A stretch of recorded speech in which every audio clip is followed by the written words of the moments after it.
Assalamualaikum warahmatullahi wabarakatuh. Saya di sini akan mewakili kelompok saya dan menjelaskan mekanisme kerja ginjal dan proses pembuatan urin. Pertama-tama kita harus tahu apa itu ginjal. Ginjal adalah organ vital di dalam tubuh manusia yang berfungsi untuk mengeluarkan sisa-sisa metabolisme dan racun dari dalam tubuh. Selain itu, ginjal juga berperan dalam menjaga keseimbangan elektrolit, mempertahankan volume darah, dan mengatur tekanan darah. Lalu kita masuk ke mekanisme kerja ginjal. Ginjal bekerja dengan cara menyaring darah melalui sebuah struktur yang disebut nefron. Setiap nefron terdiri dari glomerulus dan tubulus. Glomerulus adalah sebuah kapiler yang sangat kecil, sedangkan tubulus adalah sebuah saluran kecil yang berkelok-kelok. Dalam mekanisme kerja ginjal terdapat beberapa proses. Yang pertama ialah proses filtrasi glomerulus. Glomerulus adalah jaringan pembuh darah halus yang menyerupai bola kecil dan terletak di dalam kapsul Bowman. Filtrasi glomerulus terjadi saat darah dari arteri renalis masuk ke dalam glomerulus dan tekanan darah menyebabkan cairan dan zat-zat terlarut keluar dari darah dan masuk ke dalam kapsul Bowman. Cairan yang keluar dari ini disebut filtrat glomerulus. Untuk mengerti tentang filtrasi glomerulus, Anda dapat melihat animasi berikut ini.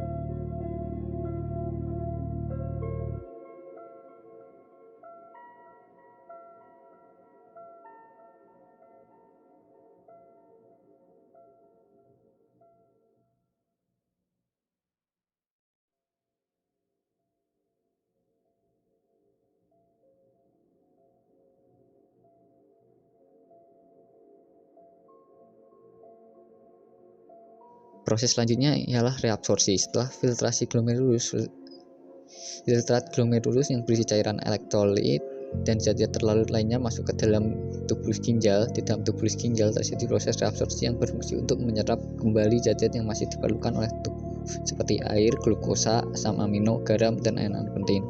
Reabsorpsi terjadi di berbagai bagian tubulus ginjal seperti tubulus proksimal, ansa Henle, dan tubulus distal.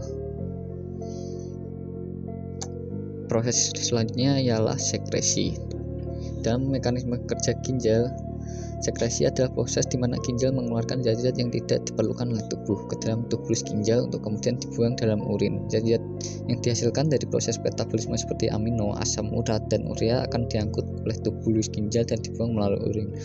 Untuk mengerti dua proses ini, lihatlah animasi berikut ini.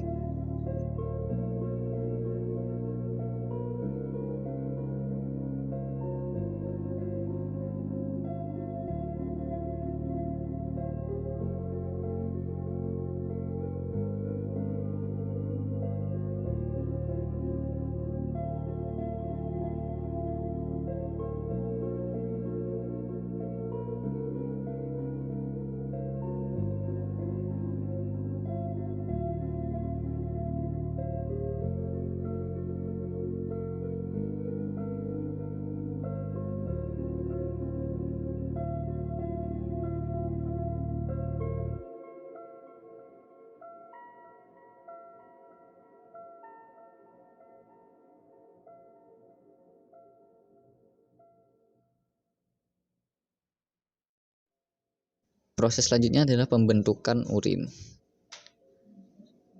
Setelah melalui proses filtrasi glomerulus, reabsorpsi, dan sekresi, sisa cairan dan zat-zat yang tidak diperlukan akan keluar melalui tubulus ginjal dan masuk ke dalam kantung kemih. Di kantung kemih, urin akan disimpan dan akhirnya dikeluarkan dari tubuh melalui uretra saat kita buang air kecil.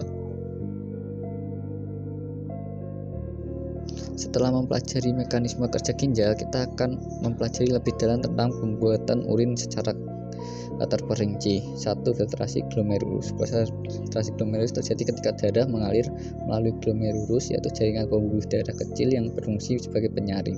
Filtrasi yang dihasilkan berupa cairan yang terdiri dari air, elektrot, glukosa, asam amino, urea, dan senyawa-senyawa lain yang larut dalam air. Filtrasi glomerulus terjadi karena tekanan darah yang mengalir melalui kapiler glomerulus lebih tinggi daripada tekanan cairan dalam kapsul Bowman.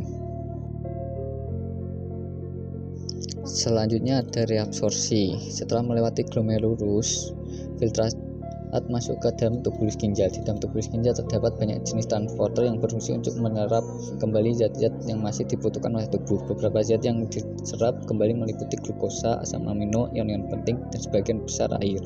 Reabsorpsi terjadi di beberapa bagian tubuh ginjal seperti tubulus proksimal, ansa, Henle, dan tubulus distal.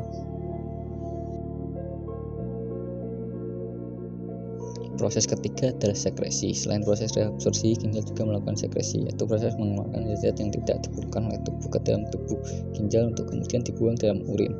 Beberapa zat yang disekresikan oleh ginjal meliputi asam urat, amonia, dan senyawa obat-obat tertentu. Proses keempat ialah kontrol reabsorpsi dan sekresi. Proses reabsorpsi dan sekresi diatur oleh mekanisme kontrol yang kompleks seperti hormon antidiuretik, ADH, aldosteron, dan hormon paratiroid. Hormon ADH diproduksi oleh kelenjar hipofisis posterior dan berfungsi untuk mengatur konsentrasi air dalam tubuh. Aldosteron diproduksi oleh kelenjar adrenal dan berfungsi untuk mengatur konsentrasi ion-ion penting seperti natrium dan kalium. Hormon paratiroid diproduksi oleh kelenjar paratiroid dan berfungsi untuk mengatur konsentrasi kalsium dalam darah. Proses kelima ialah pengaturan keseimbangan cairan dan elektrolit. Ginjal juga berperan dalam pengaturan keseimbangan cairan dan elektrolit dalam tubuh. Jumlah cairan dan elektrolit yang dibuang dalam urin diatur oleh ginjal untuk menjaga keseimbangan cairan dan elektrolit dalam tubuh. Proses yang terakhir ialah pengaturan tekanan darah. Ginjal berperan dalam pengaturan tekanan darah melalui produksi hormon renin. Renin diproduksi oleh sel-sel khusus yang disebut sel juxtaglomerular dan berfungsi untuk mengatur tekanan darah dengan cara merangsang produksi angiotensin. Untuk memahami proses-proses ini bisa disimak melalui video animasi berikut ini.